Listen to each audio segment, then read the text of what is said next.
So next topic is economic development and planning.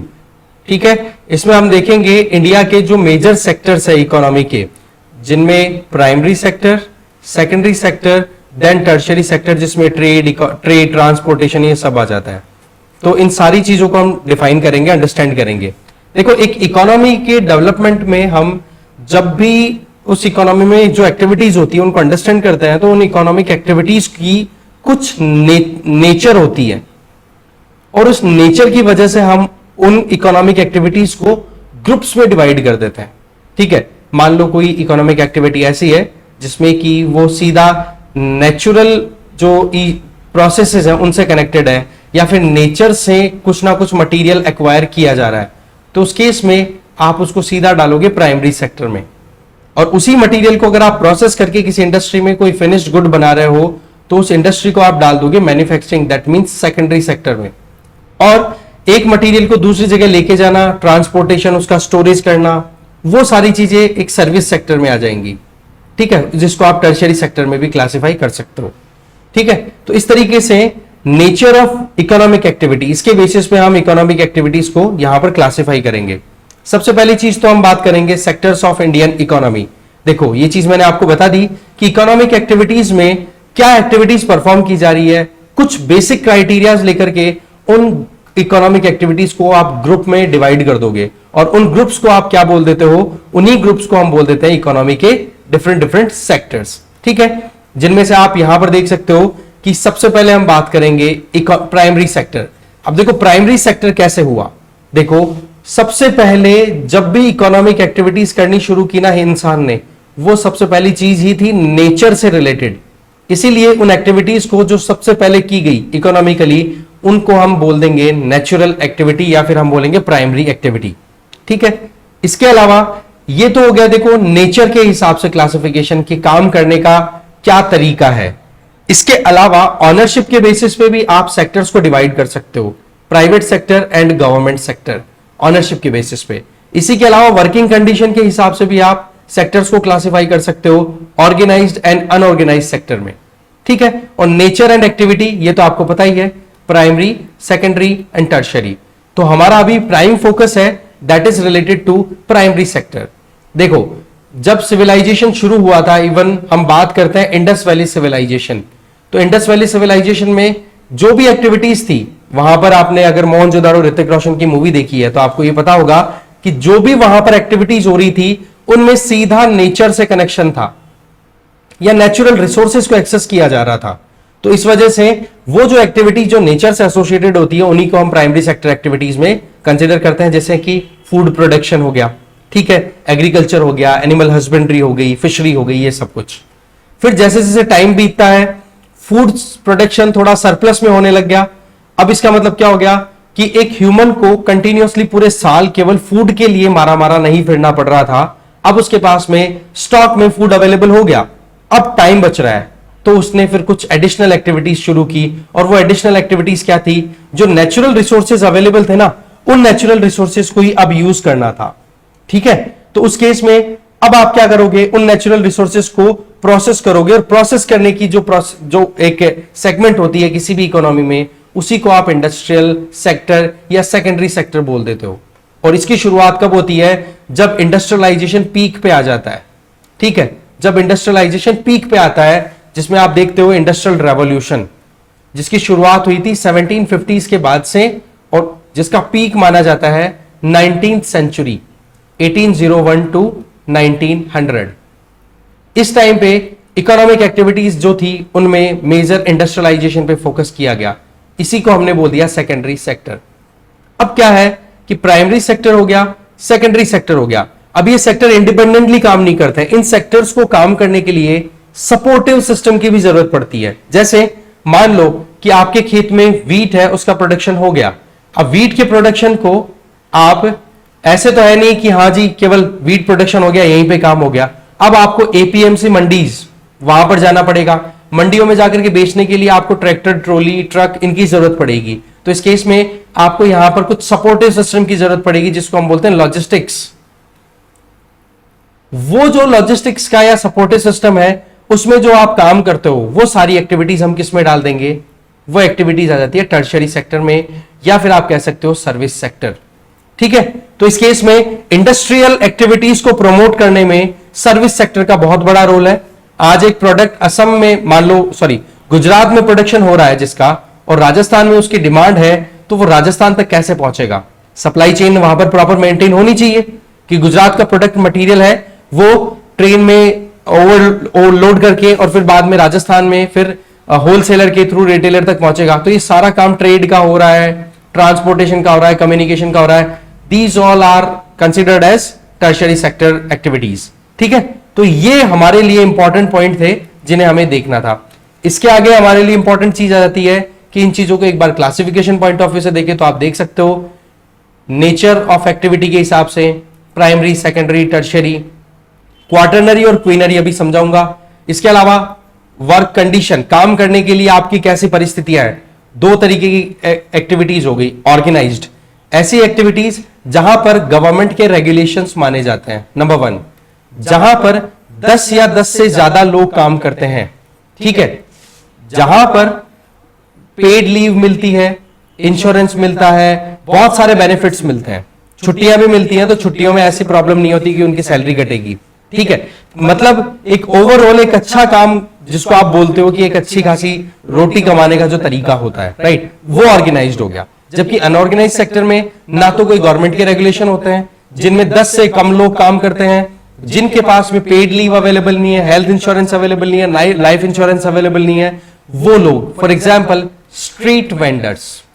इधर organised के example आप देख सकते हो, कोई भी प्राइवेट सेक्टर में भी काम कर रहा है, जैसे मान लो कोई रिलायंस में काम कर रहा है, कोई इन्फोसिस में काम कर रहा है, कोई टीसीएस में काम कर रहा है, तो वो इंडिविजुअल भी ऑर्गेनाइज्ड में आएंगे क्योंकि उनका प्रॉपर गवर्नमेंट के रेगुलेशन के बेसिस पे काम होगा और एग्जैक्टली उनको वो बेनिफिट्स मिलते हैं जो कि गवर्नमेंट ऑफिसर को मिलते हैं, गवर्नमेंट एम्प्लॉय को मिलते हैं, तो गवर्नमेंट का रेगुलेशन भी चलता है। जबकि इधर स्ट्रीट वेंडर हो गया, कोई रिटेल शॉपकीपर हो गया, दुकानदार जो होते हैं, सब्जी वाले हो गए, इन लोगों के साथ में प्रॉब्लम क्या रहती है कि इनके पास में ये फैसिलिटीज नहीं होती। तो वर्क कंडीशन के बेसिस पे भी हम इकोनॉमिक सेक्टर्स को क्लासिफाई कर सकते हैं। और फिर बाद में आ जाती है एसेट ऑनरशिप, मालिकाना हक किसके हाथ में है? तो भाई सीधी सी बात है, public sector that means government की ऑनरशिप हो गई, और दूसरी तरफ प्राइवेट सेक्टर जहां पर इंडिविजुअल या कुछ इंडिविजुअल्स के ग्रुप की ऑनरशिप होगी।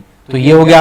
अब आ जाता है हमारा नेचर के बेस पे जो एक्टिविटीज है, प्राइमरी, सेकेंडरी, टर्शियरी मैंने आपको बता दिया। तो टर्शियरी में ही हाई स्किल्ड इंडिविजुअल, जिनको हम बोलेंगे नॉलेज सेक्टर, कि जो इंडिविजुअल बहुत ज्यादा स्किल रखते हैं, वो लोग आप डाल दोगे क्वार्टरनरी एक्टिविटीज में। और जो लोग डिसीजन मेकिंग का काम करते हैं किसी भी बड़ी फर्म में, उनको आप जैसे गोल्डन कॉलर जॉब्स बोल दी जाती है।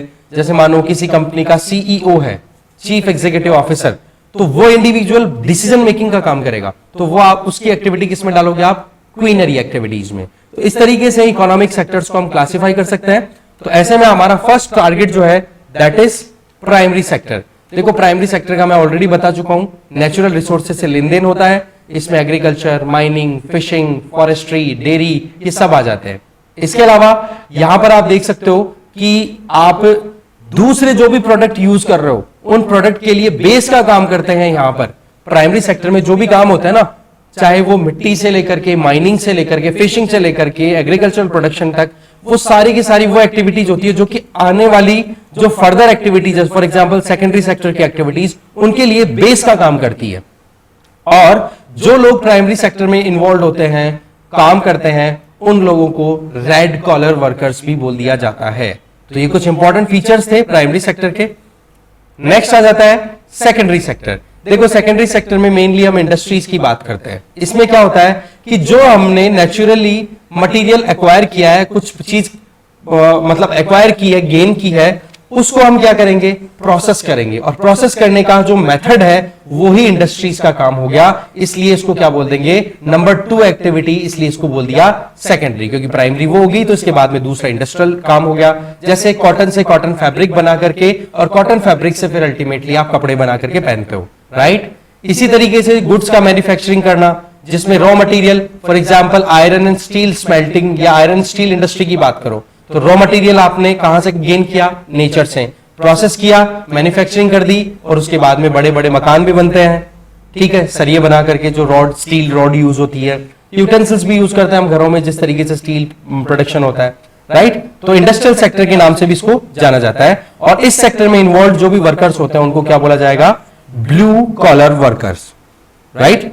इसके अलावा एग्जांपल्स आप देख सकते हो कि स्मॉल वर्कशॉप, जैसे पॉट बनाया जाता है, जैसे एक कुम्हार है फॉर एग्जांपल, राइट, वो अपने घर पे मिट्टी लेगा, मिट्टी को प्रोसेस करके पॉट बनाएगा, अर्दन पॉट, तो वो क्या हो गया, मैन्युफैक्चरिंग हो गई एक तरीके से। सिमिलरली कोई आर्टिशन है, वो अपने हिसाब से कोई आर्टिफैक्ट तैयार कर रहा है, वो भी मैन्युफैक्चरिंग में चला जाएगा। टेक्सटाइल इंडस्ट्री लो, स्टील, केमिकल, प्लास्टिक, या फिर जैसे ब्रेविंग प्लांट्स की बात कर लो, जैसे जो ड्रिंक्स बनाने के जो प्लांट्स बने हैं, जैसे अल्कोहलिक बेवरेजेस हो या फिर कुछ और बेवरेज हो जैसे सॉफ्ट ड्रिंक्स हो, वो भी इसी में आ जाती है। फूड प्रोसेसिंग, जैसे कि टोमेटो प्रोड्यूस हुआ एग्रीकल्चर से, तो एग्रीकल्चर तो हो गया प्राइमरी सेक्टर, बट टोमेटो को प्रोसेस किया फूड प्रोसेसिंग इंडस्ट्री में, बना दिया टोमेटो केचप, तो वो क्या हो गई, टोमेटो केचप बनाने का जो प्रोसेस है that will come under secondary sector.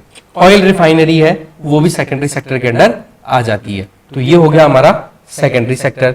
अब देखो, अभी जो मेंस हुआ है उसमें एक क्वेश्चन था कि भाई कोर इंडस्ट्रीज जो है हमारी इकोनॉमी की, वो कोर इंडस्ट्रीज के नाम बताओ। 2 नंबर का क्वेश्चन था, स्टेट 20 वर्ड्स का।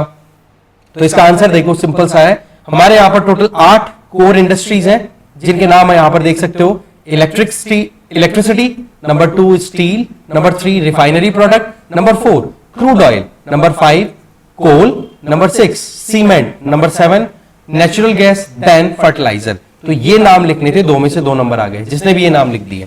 तो सीधा क्वेश्चन इस तरीके से आता है, ठीक है। तो electricity, steel, refinery products, crude oil, coal, ये आप याद रखोगे। और इन कोर 8 इंडस्ट्रीज के लिए मंथली बेसिस पे एक इंडेक्स भी रिलीज होता है, that is known as IIP, index of industrial production. इसमें ये बताया जाता है कि मैन्युफैक्चरिंग एक्टिविटीज हमारे देश में क्या परफॉर्म कर रही है, ठीक है। तो 8 इंडस्ट्रीज के लिए ये कंपाइलेशन किया जाता है, ये ध्यान रखें, इंडेक्स ऑफ इंडस्ट्रियल प्रोडक्शन, ठीक है, ये ध्यान रखना। तो ये कोर इंडस्ट्री के बारे में भी हमारी नॉलेज हो गई। Then comes tertiary sector. Tertiary sector में हम सर्विस सेक्टर की बात करते हैं। इनमें वो एक्टिविटीज इन्वॉल्व हैं जो कि प्रोडक्शन प्रोसेस में सपोर्ट करती हैं, जिनमें आप कह सकते हो train, banking, insurance, that means transportation, यहां पर बैंकिंग का काम आ गया, इंश्योरेंस का काम आ गया, दैट मीन्स फाइनेंशियल फैसिलिटीज, ठीक है। इसके अलावा आप देख सकते हो कम्युनिकेशन, जैसे अभी हम पढ़ रहे हैं तो हम भी कम्युनिकेट ही तो कर रहे हैं, तो वो भी टर्शियरी सेक्टर में आ गया। इस सेक्टर में काम करने वाले लोगों को बोला जाता है व्हाइट कॉलर वर्कर्स, ठीक है। तो टर्शियरी सेक्टर में आप देखोगे ये मेन हो गया। फिर हम बात करें पिंक कॉलर वर्कर्स की, ये बड़ा इंपॉर्टेंट सेगमेंट है। देखो, जो ट्रेडिशनली जो काम केवल फीमेल्स किया करती थी, उन कामों को आज कोई भी कर पा रहा है। जैसे आप देख सकते हो, बेबी सिटर हो गया, फ्लोरिस्ट हो गया। फ्लोरिस्ट का मतलब आटा पीसने का जो काम हुआ करता था पहले, आजकल आप जानते हो मशीनें लगा करके और फिर उसके बाद में हो जाता है। इसके अलावा डे केयर वर्कर, बच्चों की ध्यान रखने, नर्स, आजकल देखो कंपाउंडर मेल भी बन रहे हैं, ठीक है। तो इस केस में जो काम ट्रेडिशनली केवल फीमेल्स के द्वारा किया जाता था ना, वो आजकल कोई भी काम कर रहा है, और उन कामों को ही क्या बोल दिया जाता है, pink collar workers.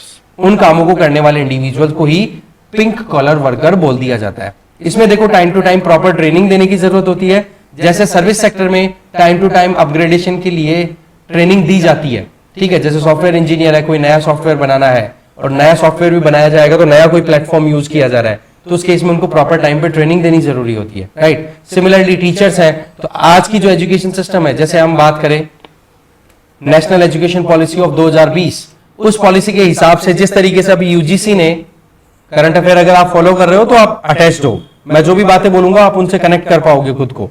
For example UGC ने अभी बोला है कि साइमल्टेनियसली एक इंडिविजुअल 2 कोर्सेज कंटिन्यू कर सकता है, यूजी, पीजी और डिप्लोमा कोर्सेज में। तो यहां पर टीचर्स को अपग्रेड होना पड़ेगा, इससे रिलेटेड एडिटोरियल डिस्कस किया है मैंने, ठीक है। सिमिलरली आप देख सकते हो कि CUET, ठीक है, ये एग्जाम्स भी अब कंडक्ट होंगे, जिसमें कि लगभग जो भी सेंट्रल यूनिवर्सिटी के एग्जाम्स हैं उनमें, मतलब सेंट्रल यूनिवर्सिटीज हैं, लगभग 45 सेंट्रल यूनिवर्सिटीज के एडमिशन के लिए एग्जाम पास करनी जरूरी है, ठीक है। चाहे फिर वो दिल्ली यूनिवर्सिटी हो, JNU हो, सेंट स्टीफेंस कॉलेज हो, लेडी श्री राम कॉलेज हो, कोई भी हो, राइट। तो इस तरीके से, तो ऐसे में आप देख सकते हो कि वुमेन है वो तो देखो व्हाइट कॉलर जॉब की तरफ जा रही है। जैसे आप देखो आज वर्क फ्रॉम होम शुरू हुआ है, उसकी वजह से देख सकते हो, या एक कारण आप समझ सकते हो कि जिस तरीके से सॉफ्टवेयर इंजीनियरिंग की बात करें, जॉब्स में आप देखो लड़कियां बहुत अच्छा खासा जॉब कर रही हैं, टीचिंग लाइन में देख लो, हर तरफ व्हाइट कॉलर जॉब में लड़कियों का या जो फीमेल्स है वो शिफ्ट कर रही हैं। तो ऐसे में पिंक कॉलर जॉब कौन सी हो गई, ये आपको ध्यान रखना है। ट्रेडिशनली जो वुमेन किया करती थी उन कामों को ही बोल दिया जाता है। Then comes sunrise industry. देखो वो सेक्टर या वो इंडस्ट्रीज जिनसे यूं लगे कि आने वाले टाइम पे जो ग्रो करेंगे, ठीक है, उन्हीं को सनराइज इंडस्ट्री बोल दिया जाता है। ठीक है, जैसे आज के टाइम पे इंफॉर्मेशन कम्युनिकेशन टेक्नोलॉजी, आज आप बात करते हो इंडस्ट्रियल रेवोल्यूशन 4.0, इसमें आप आर्टिफिशियल इंटेलिजेंस की बात करते हो, इसमें इंटरनेट ऑफ थिंग्स की बात करते हो, इसमें रोबोटिक्स की बात करते हो। ये सारी चीजें क्या है, आने वाले टाइम पे ग्रो कर रही हैं, तो इसको आप क्या बोलोगे, सनराइज इंडस्ट्री। पर एक चीज ध्यान रखें, जब भी कोई नई चीज आती है, जब भी कोई नई टेक्नोलॉजी डेवलप होती है, तो जो एग्जिस्टिंग सिस्टम है ना, उसमें कुछ ना कुछ चीजों को वो रिप्लेस करेगी, और जो रिप्लेस करेगी तो इसकी वजह से एग्जिस्टिंग सिस्टम में कुछ ना कुछ डिक्लाइन देखने को मिलेगा, और जिन सेगमेंट्स में डिक्लाइन देखने को मिलेगा उन्हीं को हम क्या बोल देंगे, सनसेट इंडस्ट्रीज। तो सनराइज इंडस्ट्री का मतलब प्रॉमिसिंग इंडस्ट्री जो कि ग्रो करने वाली है, सनसेट इंडस्ट्री का मतलब जो डिक्लाइन करने वाली है या डिक्लाइन कर रही है। ठीक है, तो सनराइज में आप देख सकते हो ये यहां पर है, fishery, food industry, retail sector, infrastructure, health sector, telecom industry, ये सारी चीजें इसमें आ गई। और इंडस्ट्रियल रेवोल्यूशन 4.0 का ये मैंने एग्जांपल ऑलरेडी बता दिया, artificial intelligence, internet of things हो गया, और उसके अलावा रोबोटिक्स। ठीक है, तो ये सनराइज और सनसेट इंडस्ट्री का भी आप सेगमेंट याद रखोगे। Then comes number 4, that is quaternary activities. अब क्वार्टरनरी एक्टिविटीज में क्या है, इनको देखो नॉलेज सेक्टर भी बोला जाता है, और इसमें एक इंटेलेक्चुअल एस्पेक्ट आ जाता है, मतलब एक इंसान की बुद्धि काम में आने लग जाती है यहां पर। फॉर एग्जांपल, एक बंदा ड्राइव कर रहा है कार को, तो ड्राइव करना is not a big deal, बस उसको काम की बेसिक नॉलेज आ गई तो वो सर्विस सेक्टर में पार्टिसिपेट कर रहा है, टर्शियरी सेक्टर में। बट जब एक इंडिविजुअल एक स्कूल में टीचर की तरह पढ़ा रहा है, एक डॉक्टर की तरह काम कर रहा है हॉस्पिटल में, वहां पर फिर उसको थोड़ा और नॉलेज की जरूरत होती है, राइट। तो उस केस में आप टर्शियरी सेक्टर से एक और सेगमेंट निकाल लेते हो, that is known as quaternary activity. तो वैसे देखा जाए क्वार्टरनरी एक्टिविटीज और टर्शियरी एक्टिविटीज, इनको आउटसोर्स करना बड़ा आसान रहता है। जैसे एक सॉफ्टवेयर डेवलप करवाना है, जैसे आप अभी पीडीएफ ओपन करते हो, जो भी पीडीएफ मैं आपसे शेयर करता हूं, तो प्रोबेबली आप एडोबी रीडर यूज करते हो, मैं एग्जांपल मान रहा हूं उसको। तो एडोबी कहां की कंपनी है, यूएसए की है। अब इस कंपनी को अपने सॉफ्टवेयर में कुछ अपग्रेडेशन करने हैं, तो वो क्या करेगा कि यूएसए की वो कंपनी अप्रोच करेगी सस्ते सॉफ्टवेयर इंजीनियर्स को, और वो कहां पर मिलेंगे उनको, इंडिया में। तो इंडिया से वो डील करेंगे कि जी आप हमें सॉफ्टवेयर बना करके दे दो, और उनके बीच में नेगोशिएशंस हो गए, पेमेंट हो गया, और वो यहां पर सॉफ्टवेयर ट्रांसफर हो गया। अब वो एडोबी जो है वो अपने हिसाब से अपने सॉफ्टवेयर में अपडेट कर देगा, और उससे फिर वर्ल्ड वाइड उसकी फैसिलिटी देकर के पैसा कमाएगा।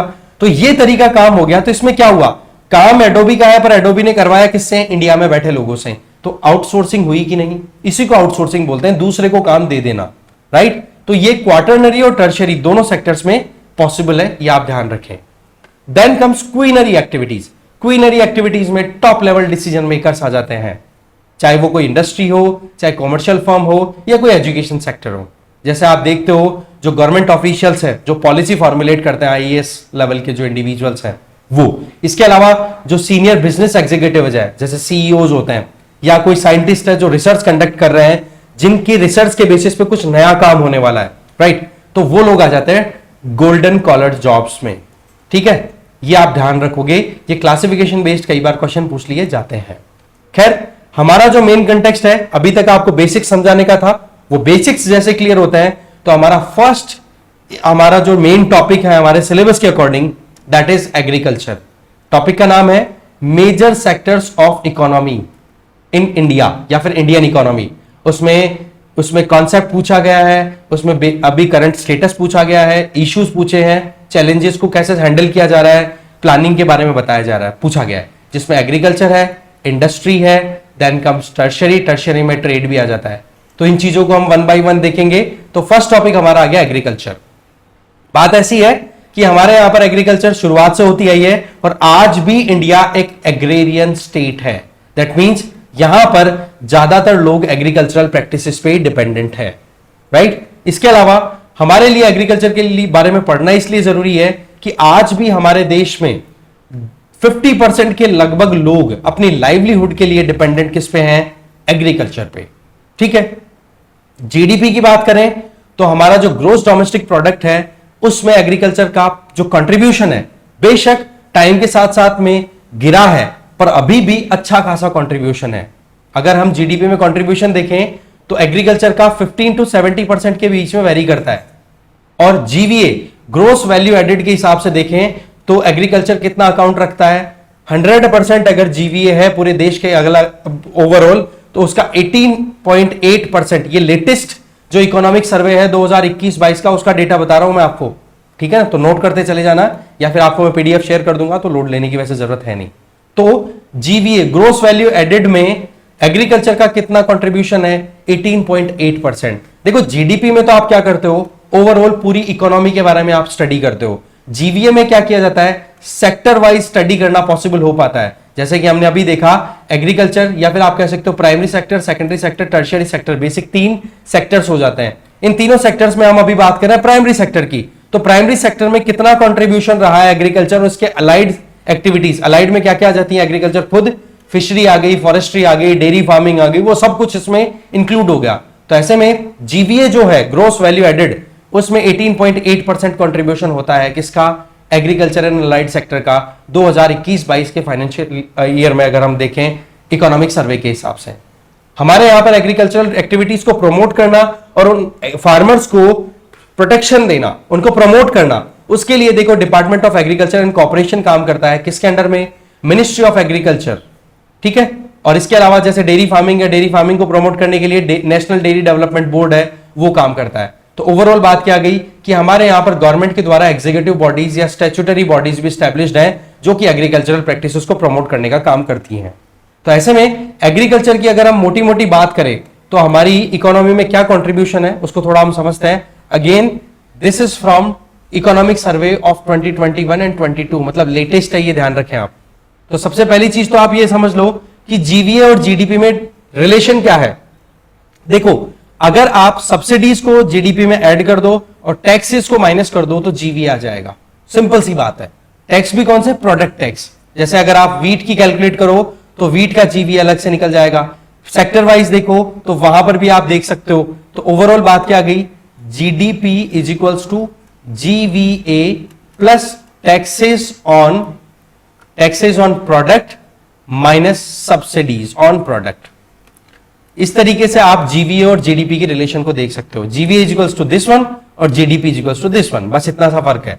यही रिलेशनशिप है और ये रिलेशनशिप आप याद रखोगे, पूछा जा सकता है एग्जाम में, कोई बड़ी चीज नहीं, बेसिक्स है बिल्कुल, ठीक है। जीवीए और जीडीपी में क्या रिलेशन है, ध्यान रखना। यहां पर प्रोडक्ट की बात हो रही है, प्रोडक्शन की बात नहीं हो रही है। दोनों में बहुत डिफरेंस है। Product that means particular thing, चीज की बात हो रही है। प्रोडक्शन प्रोसेस की बात हो रही है। प्रोडक्ट में क्या होता है कि मान लो आप 5 पेन प्रोड्यूस कर रहे हो तो 5 पेन के हिसाब से आप पे टैक्स लगेगा, 5 पेन के हिसाब से आपको सब्सिडी मिलेगी।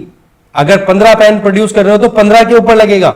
जबकि प्रोडक्शन में क्या हो गया, हाँ जी पेन मैन्युफैक्चरिंग का काम है तो पेन मैन्युफैक्चरिंग चाहे आप 50 की करो चाहे लाख की करो, सेम टैक्स देना पड़ेगा और सेम सब्सिडी मिलेगी। तो वो तो प्रोडक्शन पे हो गई सेकंड वाली, और फर्स्ट वाला हो गया प्रोडक्ट। Is it clear? तो ये ध्यान रखेंगे आप, ठीक है। प्रोडक्ट का पॉइंट है यहाँ पे। प्रोडक्ट का मतलब क्वांटिटी वाइज देखा जाएगा, कितनी क्वांटिटी प्रोड्यूस हो रही है, राइट। ऐसा नहीं कि क्या काम हो रहा है, ठीक है। दोनों में डिफरेंस है, तो इसमें कंफ्यूज नहीं होना है। 1 सेकेंड, यस। अगेन अगर हम बात करें तो जीडीपी का जीवीए में कितना कंट्रीब्यूशन है, सीधा सा यहां पे दिया हुआ है सॉरी 2020-21 में 2019-20 का रिवाइज एस्टिमेट आया है, तो उसके हिसाब से एग्रीकल्चर और अलाइड सेक्टर का कितना कंट्रीब्यूशन है, 18.4%, राइट। इसके अलावा 2020-21 में कितना, 20.2%, और 21-22 में कितना आ गया, 18.8%। इसका मतलब क्या हो गया कि अगर हम ग्राफ ड्रॉ करें तो 18.8% से राइज हुआ और फिर फॉल कर गया। इस तरीके से कंट्रीब्यूशन है एग्रीकल्चर सेक्टर का। 2021-22 में 18.8%, 2020-21 में 20.2%। इसके पीछे वजह क्या है वो मैं बताता हूं। देखो 2020-21 का वो टाइम जब हमारे यहां पर लॉकडाउन लगाए गए थे। लॉकडाउन सेकंड वेव के टाइम पे भी लगा था 2021-20 के टाइम पे, पर 2020-21 का जो लॉकडाउन था ना वो 45 डेज का था, बहुत लंबा लॉकडाउन था और बहुत ही ज्यादा स्ट्रिंजेंट एक्टिविटीज हो गई थी। मतलब कैसे भी करके एक्टिविटीज को होने ही नहीं दिया जा रहा था, गवर्नमेंट ने सब कुछ रोक दिया था। तो उस वजह से वहां पर एग्रीकल्चर की एक्टिविटीज तो कंटिन्यू रही, बाकी इंडस्ट्रियल और सर्विस सेक्टर अभी तक भी रिवाइव नहीं कर पा रहा है। आपको पता है इकोनॉमी किस क्राइसिस से गुजर रही है। तो एग्रीकल्चरल एक्टिविटीज तो अच्छा परफॉर्म कर गई, बाकी एक्टिविटीज कम हो गई। इस वजह से ये जीवीए में contribution agriculture and allied sector का 20.2% तक पहुंच गया। अब जैसे ही थोड़ा बहुत सर्विस सेक्टर और मैन्युफैक्चरिंग सेक्टर थोड़ा सा काम करने लग गया, तो अभी क्या है 18.8% कंट्रीब्यूशन हो रहा है एग्रीकल्चर एंड अलाइड सेक्टर का। ठीक है, तो ये चीज यहां से आप ध्यान रखोगे 2019-20 का, 2020-21 का, 2021-22 का। तो इसमें आप देख लो, एक में तो आरई लिखा हुआ है, एक में पीई लिखा हुआ है, एक में एई। तो 2021-22 का तो है एडवांस एस्टिमेट। एडवांस क्यों बोला गया है? क्योंकि जब ये इकोनॉमिक सर्वे तैयार किया गया था तब तक 31 मार्च 2022 नहीं आई थी, क्योंकि एक फाइनेंशियल ईयर कब से कब तक चलता है? 1 अप्रैल टू नेक्स्ट ईयर्स अगला जो कैलेंडर ईयर होगा उसका 31 मार्च तक, 1 अप्रैल से 31 मार्च का हमारे फाइनेंशियल ईयर चलता है। तो उसके हिसाब से देखो यहां पर एस्टिमेशन जो होंगे 2021-22 के वो एडवांस ही होंगे, थोड़ा सा कैलकुलेशन में ऊपर नीचे किया जा सकता है। इसके अलावा पीई की बात अगर करें तो इसमें एक तरीके का आप कह सकते हो कि प्रेजेंट एस्टिमेट्स हैं। ठीक है, तो उस पॉइंट ऑफ व्यू से देखें तो 2020-21 का एस्टिमेशन है और 2019-20 का रिवाइज्ड एस्टिमेट आ गया। रिवाइज का मतलब कि कुछ करेक्शन जो करने थे वो करेक्शन कर लिए, अब ये फाइनल आप कंसीडर कर सकते हो कि एक्चुअल में 18.4% जीबीए में कंट्रीब्यूशन था एग्रीकल्चर एंड अलाइड सेक्टर का। तो वैसे अगर देखा जाए तो आपको ये डेटा याद रखना, कोई इशू नहीं है, कोई प्रॉब्लम नहीं है इसमें, पर आपको ये पता रहना चाहिए आरई क्या होता है, ये क्या होता है, present estimate, advance estimate and revise estimate. तो इसका मतलब क्या हो गया कि जब कभी भी इकोनॉमिक सर्वे रिलीज होता है तो उसमें 3 इकोनॉमिक फाइनेंशियल ईयर्स की बात होती है। एक तो वो फाइनेंशियल ईयर जिसका वो इकोनॉमिक सर्वे है, एक उससे पिछले वाला और एक उससे पिछले वाला। ठीक है, तो इस तरीके से एग्रीकल्चर एंड अलाइड सेक्टर का हो गया। इंडस्ट्री की इनकी बात हम जब इंडस्ट्री और सर्विस की बात करेंगे तब देखेंगे, फिलहाल हमारा टॉपिक है एग्रीकल्चर। ठीक है, इसके आगे चलते हैं। अब देखो कुछ फैक्चुअल चीजें देखें तो हमारे देश में लगभग ग्रॉस क्रॉप्ड एरिया कितना है, जितने एरिया पे खेती होती है। एक तो होता है देखो ग्रॉस क्रॉप, एक होता है नेट सॉन। दोनों में डिफरेंस क्या है वो समझो आप, ग्रॉस क्रॉप्ड और नेट सॉन। ग्रॉस क्रॉप्ड में तो क्या है कि आपने एक खेत पे तीनों सीजन होती है आपके यहां पे, रबी, खरीफ, जायद। इन तीनों सीजन में अगर आपने खेती की है तो ओवरऑल आप इस खेत की काउंटिंग 3 बार कर लोगे, राइट। तो इस केस में क्या हो जाता है कि ग्रॉस क्रॉप्ड एरिया आपको ज्यादा मिलेगा, जबकि नेट सोन एरिया में एक खेत में चाहे आप 4 बार खेती क्यों ना करो एक साल में, पर आप उसको एक बार ही काउंट करोगे उसके एरिया को, तो वो जाएगा नेट सोन एरिया, राइट। तो इस तरीके से नेट सोन एरिया कितना है 141 मिलियन हेक्टेयर्स, और जबकि ग्रॉस क्रॉप्ड एरिया कितना है हमारे देश में 191 मिलियन हेक्टेयर्स। ये ध्यान रखेंगे। चलिए एक और चीज मैं एडिशनल बता देता हूं, हमारे यहां पर एग्रीकल्चर ईयर कब से कब तक चलता है? ये चलता है 1 जुलाई टू 30 जून। ठीक है, 1 जुलाई से 31 जून तक चलेगा। तो अभी जो एग्रीकल्चर ईयर चल रहा है वो चल रहा है 2021-22, शुरू हुआ था 1 जुलाई 2021 को, खत्म होगा 30 जून 2022 को। ठीक है ना, जिसमें 3 हमारे पास में एग्रीकल्चरल एक्टिविटीज आती है, 3 सीजन, जिसमें खरीफ पहले, फिर जायद और फिर उसके बाद फिर रबी और फिर जायद, ये सीक्वेंस होती है। ठीक है, और इसके अलावा खरीफ की बात करें तो खरीफ की सोइंग जुलाई में हो जाती है, हार्वेस्टिंग सितंबर अक्टूबर में हो जाती है। रबी की बात करें तो अक्टूबर नवंबर में बुआई हो जाती है, सोइंग हो जाती है, हार्वेस्टिंग मार्च अप्रैल में हो जाती है, जो कि अभी हो रखी है। और जायद की बात करो तो अप्रैल मई के टाइम पे, अप्रैल मई और जून, ये 3 महीने जायद की फसल चलती है। इस तरीके से हम 3 सीजन में क्रॉपिंग पैटर्न को हम डिवाइड कर सकते हैं, राइट, ये ध्यान रखेंगे आप। इसके अलावा हमारे यहां पर एग्रीकल्चरल प्रैक्टिसेस जो है वो अभी भी बहुत ज्यादा मॉनसून पे डिपेंडेंट है। ठीक है, ये चीज ऑलरेडी हम बात कर चुके हैं, जो ज्योग्राफी में हमारा क्लाइमेट वाला पोर्शन था जिसमें हमने देखा था कि इंडियन इकोनॉमी और मॉनसून का क्या रिलेशन है, वो पूरा अच्छे से देखा था हमने। तो ऐसे में एग्रीकल्चर में अभी भी हमारे यहां पर केवल 36% एरिया ही इतना है जो कि इरिगेशन पे आ रहा है। इरिगेशन फैसिलिटी का मतलब हो गया केनाल है, ट्यूबवेल है, या कोई और व्यवस्था हो रखी हो कि अगर मॉनसून फेल भी हो गया तो वहां पर पानी की प्रॉब्लम नहीं आएगी। बट रिमेनिंग 64% अभी भी एग्रीकल्चरल एरिया है वो मॉनसून पे डिपेंडेंट। तो आप देख लो कि कितना ज्यादा अभी भी हम डिपेंड करते हैं मॉनसून पे। तभी तो बोला जाता है कि एग्रीकल्चर को सपोर्ट, फार्मर्स को सपोर्ट करने के लिए गवर्नमेंट को इंफ्रास्ट्रक्चर डेवलप करने की जरूरत है, चाहे फिर वो एग्रीकल्चर की में इरिगेशन की बात करें या कोई और सेगमेंट की बात करें, स्टोरेज की बात करें। अब जैसे अभी मान लो गेहूं कट करके खेतों में पड़े हैं, अब बरसात आ जाए तो कितना लॉस हो सकता है, तो उस केस में अगर उनको स्टोर करने की व्यवस्था की प्रॉपर हो जाए तो आसानी होगी कि नहीं। इसलिए गवर्नमेंट पे ये बातें दबाव भी बनाई जाती है एक्सपर्ट्स के द्वारा कि कैसे भी करके इंफ्रास्ट्रक्चर को बूस्ट करो। देन एनिमल हस्बेंड्री की बात करें तो देखो इसका टोटल एग्रीकल्चरल जितना आउटपुट है ना, उसमें एग्रीकल्चर और उसके अलाइड सेगमेंट में जितना टोटल कंट्रीब्यूशन है उसको अगर 100% कंसीडर करें तो उसमें एनिमल हस्बेंड्री का कितना कंट्रीब्यूशन है, 24.32% हुआ करता था 2014-15 में, जो कि बढ़कर के 2019-20 में कितना हो चुका है, 29.35%। इसका मतलब क्या हो गया कि एनिमल हस्बेंड्री हमारा बहुत ज्यादा अभी एग्रीकल्चर और अलाइड सेक्टर की एक्टिविटीज में कंट्रीब्यूशन बढ़ा रही है पिछले सालों की अगर बात की जाए। फिर बात आती है एग्रीकल्चर के प्रोडक्शन में ग्रोथ की बात करें तो बात ऐसी है, एग्रीकल्चर और अलाइड सेक्टर में पॉजिटिव ग्रोथ रेट देखी गई है। 2020-21 में 3.6% से ग्रो कर गई थी, और जबकि 2021-22 का एस्टिमेट जो है वो 3.9%। इसका मतलब क्या हो गया, एग्रीकल्चर 2020-21 के कंपैरिजन में ज्यादा ग्रो कर गई है अभी के इकोनॉमिक सर्वे 2021-22 के हिसाब से अगर हम देखें तो ये कुछ इंपॉर्टेंट फैक्ट्स थे। और इसके साथ में एक चीज और बता दूं मैं आप लोगों के साथ में, मैं अभी कल मैंने बता दिया था वैसे, पर वो वॉइस ही रिकॉर्ड नहीं हुई कल।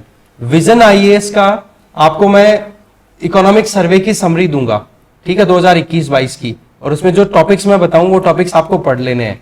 इंडियन इकोनॉमी एकदम शानदार हो जाएगी आपकी। वो 98 पेजेस का डॉक्यूमेंट है, उस डॉक्यूमेंट को एक बार पढ़ लेना जरूर, ठीक है, क्योंकि आप एडमिनिस्ट्रेटिव सर्विसेज की प्रिपरेशन कर रहे हो तो राजस्थान का इकोनॉमिक सर्वे भी आपको पता होना चाहिए। तो उधर आप देखो तो सेंट्रल गवर्नमेंट का भी सर्वे है, उसके बारे में पता होना चाहिए, क्योंकि राजस्थान वाला कंटेंट है वो तो देखो इकोनॉमिक सर्वे का मैं करवा दूंगा। वैसे मैंने शेयर कर दिया है, जो गार्गी क्लासेस आरपीएससी वाला ग्रुप है ना, पब्लिक वाला, उस पर मैंने वो डॉक्यूमेंट शेयर किए हैं, ठीक है, जिसमें अब की बार बजट में क्या स्पीच में बातें कही गई अशोक गहलोत जी के द्वारा। इकोनॉमिक सर्वे 2021 इकोनॉमिक रिव्यू बोला जाता है राजस्थान में, 2021-22 का इकोनॉमिक रिव्यू वो भी शेयर किया है, इंग्लिश में शेयर किया है, तो वहां से भी आप देख सकते हो। और इकोनॉमिक सर्वे ये विजन आईएएस का है, ये भी मैं आपको आज शेयर कर दूंगा, तो आप देख लेना इसको, ठीक है। खैर आगे चलते हैं। फिर आ जाती है बात कुछ और फैक्चुअल चीजों की। तो देखो मिल्क प्रोडक्शन के पॉइंट ऑफ व्यू से इंडिया वर्ल्ड में सेकंड मतलब फर्स्ट लार्जेस्ट कंट्री है मिल्क प्रोडक्शन और मिल्क कंजम्पशन दोनों में। इसके अलावा सेकंड हाईएस्ट प्रोड्यूसर है फ्रूट्स एंड वेजिटेबल। हॉर्टिकल्चर भी हमारे यहां पर अच्छा खासा होता है। फ्रूट्स एंड वेजिटेबल की जो एग्रीकल्चरल प्रैक्टिस होती है उसको हॉर्टिकल्चर बोलेंगे, राइट। इसके अलावा वर्ल्ड की जितनी बफेलोज हैं उनकी अराउंड 57% पॉपुलेशन तो इंडिया में रहती है। सबसे ज्यादा भैंसें इंडिया में ही है वर्ल्ड की। इसके अलावा गायों की बात करें तो टोटल जितने कैटल्स हैं वर्ल्ड के उसके 14% इंडिया में है। इसके अलावा आप देख सकते हो इंडिया वर्ल्ड मार्केट में मेडिसिनल और एरोमेटिक प्लांट्स की बात करें तो 7% ऑक्यूपाई करता है 6th प्लेस के साथ में। इसका मतलब क्या हो गया कि एग्रीकल्चर में हमारा अच्छा खासा कंट्रीब्यूशन है, और ये चीज हमें पता ही है कि अराउंड 50% पॉपुलेशन हमारी जो है वो डिपेंड ही एग्रीकल्चरल एक्टिविटीज पे करती है अपनी लाइवलीहुड अर्न करने के पॉइंट ऑफ व्यू से अगर हम देखें तो। अब बात आ जाती है कि भाई क्या क्या प्रॉब्लम्स है हमारे देश की एग्रीकल्चरल एक्टिविटीज में। तो सबसे पहली प्रॉब्लम तो है that is related to productivity. एक तो क्या है, इनपुट कॉस्ट बहुत ज्यादा है। एक जमीन के हिसाब से जितनी हेक्टेयर जमीन है उसके हिसाब से जो आउटपुट आना चाहिए वो नहीं आता। प्रोडक्टिविटी दोनों पॉइंट ऑफ व्यू से देखी जाएगी। एक तो पॉइंट क्या होता है, इनपुट कॉस्ट क्या लग रही है, कितने पैसे लगे, क्या बीज का पैसा लगा, कितना फर्टिलाइजर लगा, क्या इरिगेशन के लिए फैसिलिटीज आपने डेवलप की, ठीक है। और दूसरी आप ये देखते हो कि खेतों का एरिया कितना है और उसके हिसाब से प्रोडक्शन कितना आ रहा है। तो बेसिकली हमारे यहां पर एग्रीकल्चर जो है प्रोडक्टिविटी बहुत कम है यहां पर। देखो बेशक हम सेल्फ सफिशिएंसी गेन कर चुके हैं। पहले इंपोर्ट किया करते थे एग्रीकल्चरल प्रोडक्ट्स, फिर उसके बाद में ग्रीन रेवोल्यूशन आया, पूरी डिटेल बताऊंगा आगे एक एक चीजें।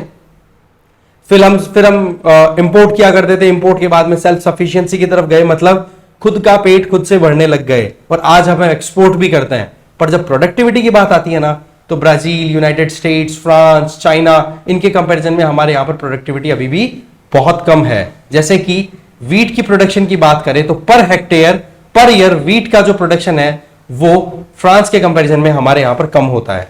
सेम चीज आप राइस के प्रोडक्शन भी अप्लाई कर सकते हो कि चाइना में 1 हेक्टेयर जमीन पर एक साल में जितना चावल प्रोड्यूस होता है ना उसका आधा चावल ही प्रोड्यूस होता है इंडिया में, तो उसमें भी प्रोडक्टिविटी हमारी लो है।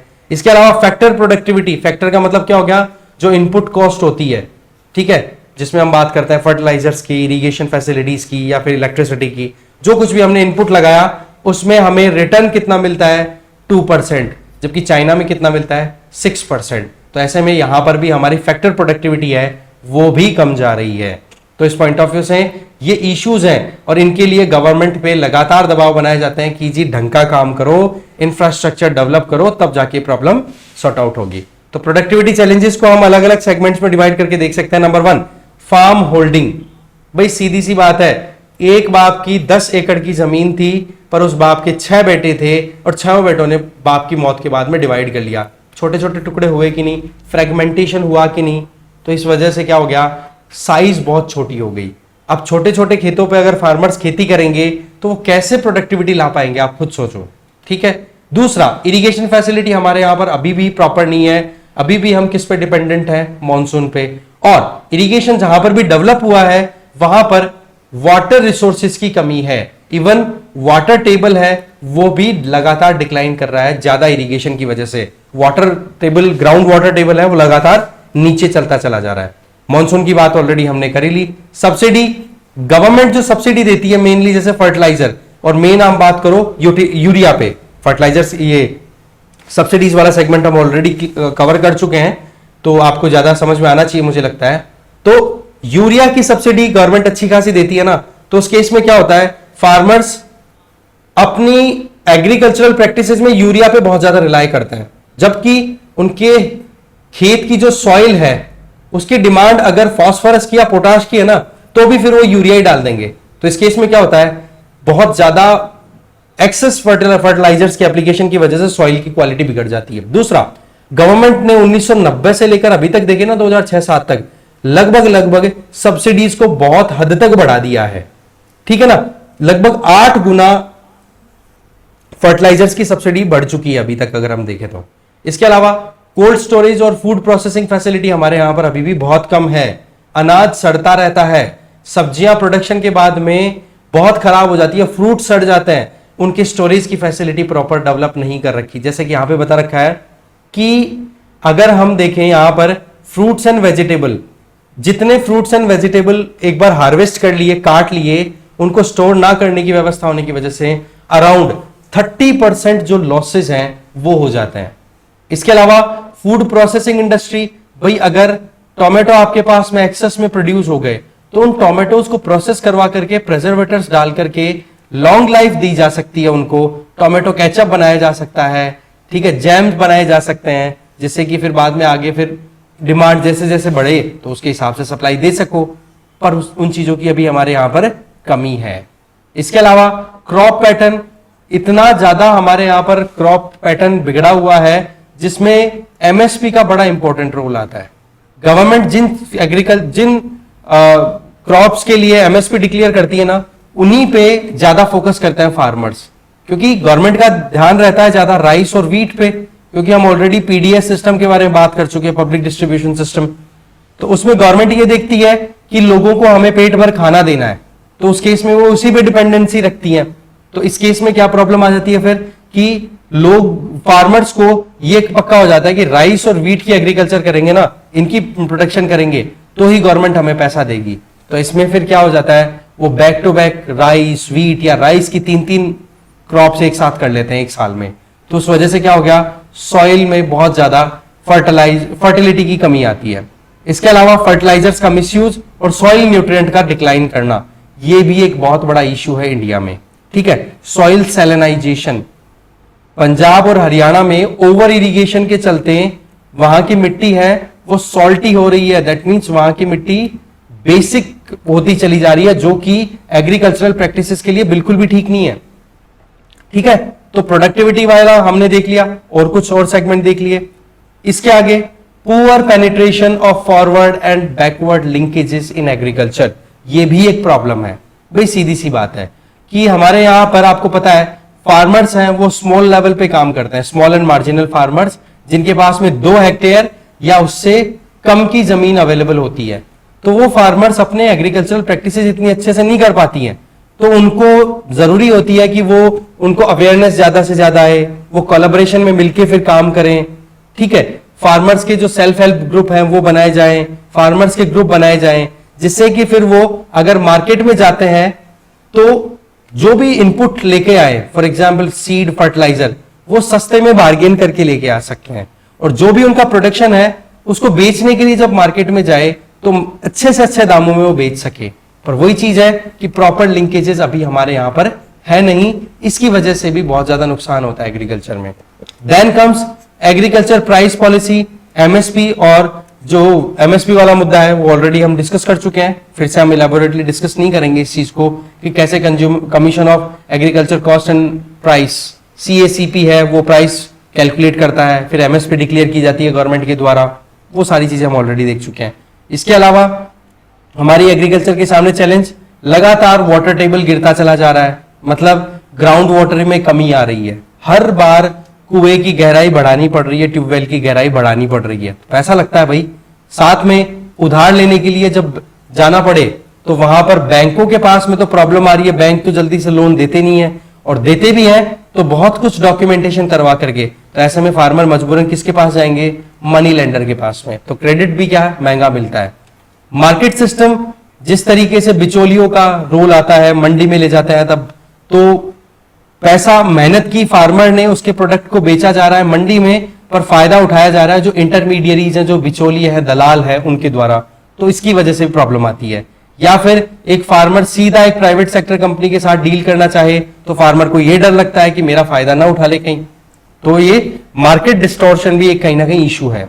इसके अलावा इंटरमीडियरीज की बात ऑलरेडी कर चुके हैं। प्राइवेट इन्वेस्टमेंट बहुत कम है हमारे यहां पर।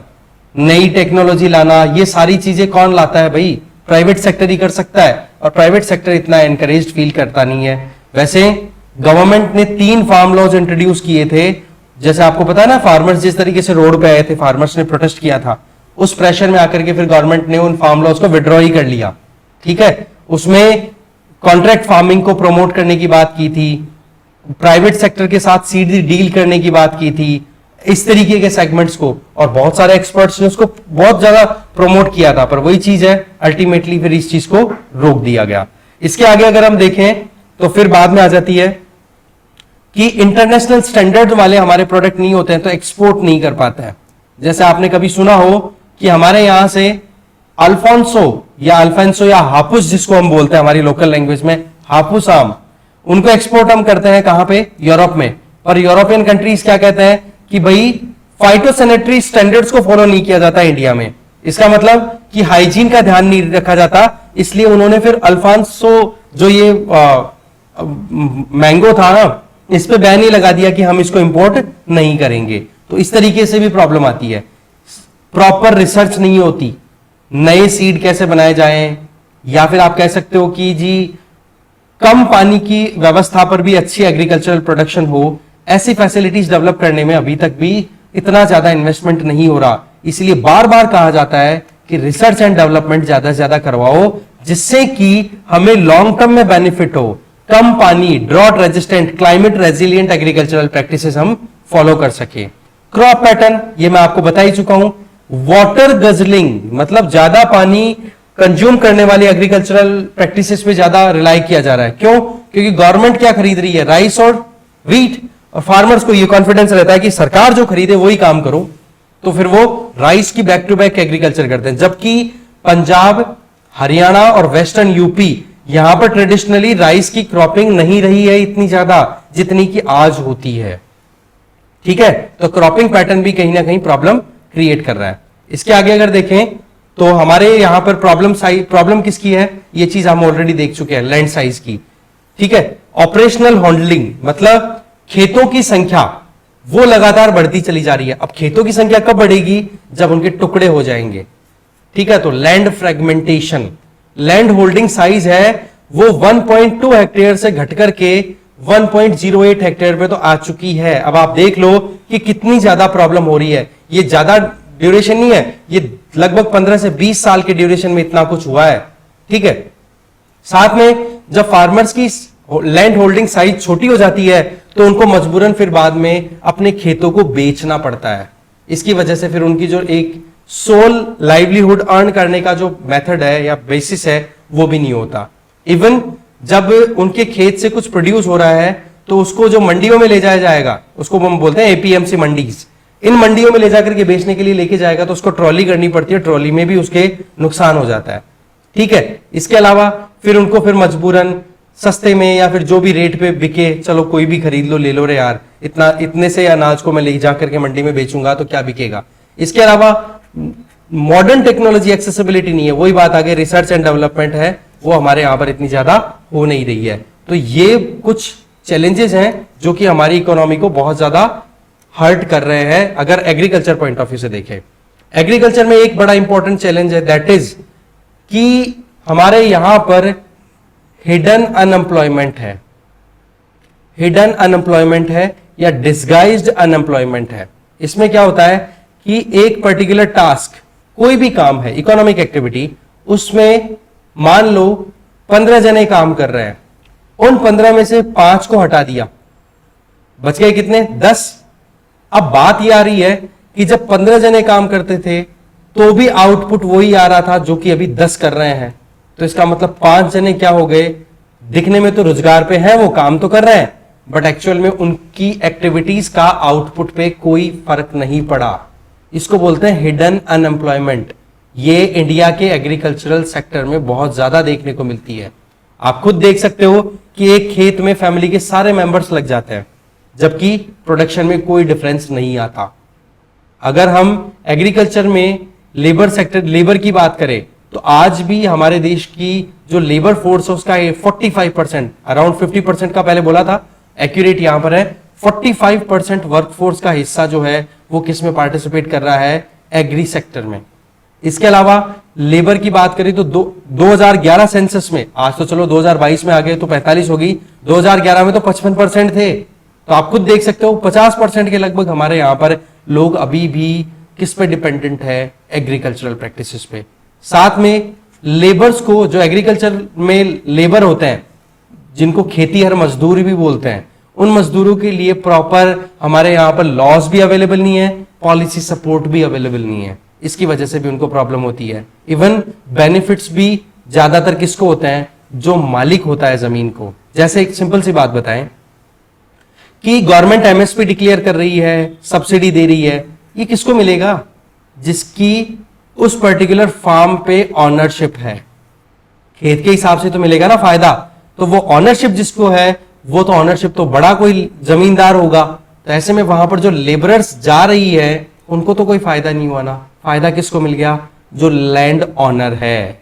तो ऐसे में यहां पर जो लेबर है, एग्रीकल्चर लेबर है, उसको फायदा नहीं मिल पा रहा। इसके आगे आ जाती है problem, next is private investment हमारे यहां पर बहुत कम है। ग्रोस कैपिटल फॉर्मेशन की अगर बात करें तो 2011-12 में 6.5% था, जो कि आप देख सकते हो 8.5 मतलब आप देखो 2011-12 में 8.5% तक इन्वेस्टमेंट था प्राइवेट सेक्टर के द्वारा एग्रीकल्चर में, जो कि रिड्यूस होकर के 2018-19 में कितना आ गया? 6.5%, और भी आगे रिड्यूस हो रहा है, जो कि आप इकोनॉमिक सर्वे में देखोगे, लेटेस्ट जो डेटा है वो। तो इस 2018 वाले को हटा सकते हो आप फिर, ठीक है ना, वहां पर ट्रेंड मिल जाएगा, वो मैं समझाऊंगा आपको, डोंट वरी, चिंता ना करें, हम अच्छे से डिस्कस करेंगे उनको, ठीक है। तो इसको तो बस केवल एक ट्रेंड देखो कि जो प्राइवेट इन्वेस्टमेंट है वो बहुत कम हो रहा है हमारे यहां पे। ग्रोस कैपिटल फॉर्मेशन का मतलब क्या होता है? जब भी गवर्नमेंट इन्वेस्टमेंट करती है, कुछ भी इंफ्रास्ट्रक्चर डेवलप करती है या कुछ भी एक्सपेंडिचर करती है, तो उसकी वजह से अगर परमानेंट इंफ्रास्ट्रक्चर कुछ बन रहा है ना, तो उसको क्या बोल दोगे? Gross capital formation. खर्चे में से क्या चीज परमानेंट है, वही ग्रोस कैपिटल फॉर्मेशन हो जाती है। सब्सिडी, एमएसपी वाला मुद्दा मैं आपको ऑलरेडी बता चुका हूं कि बिजनेस हाउसेज हैं, या फिर आप कह सकते हो सब्सिडीज का ज्यादा फायदा किसको हो रहा है, ठीक है, वो सारी चीजें ऑलरेडी हम देख चुके हैं। सब्सिडी वाला पॉइंट हम ज्यादा डिस्कस नहीं करेंगे क्योंकि ऑलरेडी हम पूरा डिटेल में देख चुके हैं इस चीज को। इसके आगे जो इश्यू है वो आ जाता है, 1 सेकेंड, एमएसपी वाला भी हम ऑलरेडी देख चुके हैं सब्सिडी वाले में, कि लगभग 23 क्रॉप्स के लिए गवर्नमेंट अपनी तरफ से एमएसपी डिक्लेयर करती है, पर गवर्नमेंट का फोकस मेनली किस पे है? वीट पे, पैडी पे, ठीक है, क्योंकि पब्लिक डिस्ट्रीब्यूशन सिस्टम के तहत वही दिया जाता है। तो ऐसे में फिर फार्मर्स भी मजबूरन राइस और वीट की एग्रीकल्चरल प्रैक्टिसेस पे रिलाय कर जाते हैं। एमएसपी भी क्या है? टाइम पे बढ़नी चाहिए उस पेस से बढ़ती नहीं है। तभी तो फार्मर्स ने, अभी आपको पता ना, फार्मर्स का जो प्रोटेस्ट था उसमें डिमांड क्या थी कि एमएसपी को लीगल राइट बना दो, कि अगर सरकार इसको फुलफिल नहीं करेगी तो हम कोर्ट में पहुंच जाए। पर सरकार ने ये चीज मानने से मना कर दी, भाई लीगल राइट तो हम नहीं मान सकते। फिर अनइक्वल एक्सेस, भाई जो बड़े फार्मर्स हैं उनको ज्यादा फायदा होता है, छोटे फार्मर्स को कम फायदा होता है। या फिर ये कह दो कि एमएसपी का जो पॉइंट है उसमें नॉर्थ ईस्टर्न स्टेट्स में प्रॉपर इंप्लीमेंटेशन नहीं हो रहा इस तरीके की स्कीम्स का, तो ये भी प्रॉब्लम है। नॉन साइंटिफिक प्रैक्टिस, वही बात आ गई again, research and development properly नहीं हो रहा। इसकी वजह से क्या हो रहा है, बहुत ही ज्यादा लापरवाहियां हो रही हैं, जमीन की क्वालिटी बिगड़ रही है, मिट्टी की क्वालिटी बिगड़ रही है और पानी का लेवल भी डिक्लाइन होता चला जा रहा है। इसके आगे अब जो मेन हम बात करेंगे एग्रीकल्चर से रिलेटेड, वो देखो कुछ ऐसी है। ये तो एग्रीकल्चर की प्रॉब्लम्स थी। अब मैं आपको थोड़ा सा एग्रीकल्चर का रिव्यू दूंगा कि अभी तक का मतलब हो गया कि जब से हम इंडिपेंडेंट हुए हैं तब से लेकर अभी तक एग्रीकल्चर का क्या स्टेटस रहा। ठीक है, तो उससे संबंधित हम एक अलग से वीडियो अब क्रिएट करेंगे।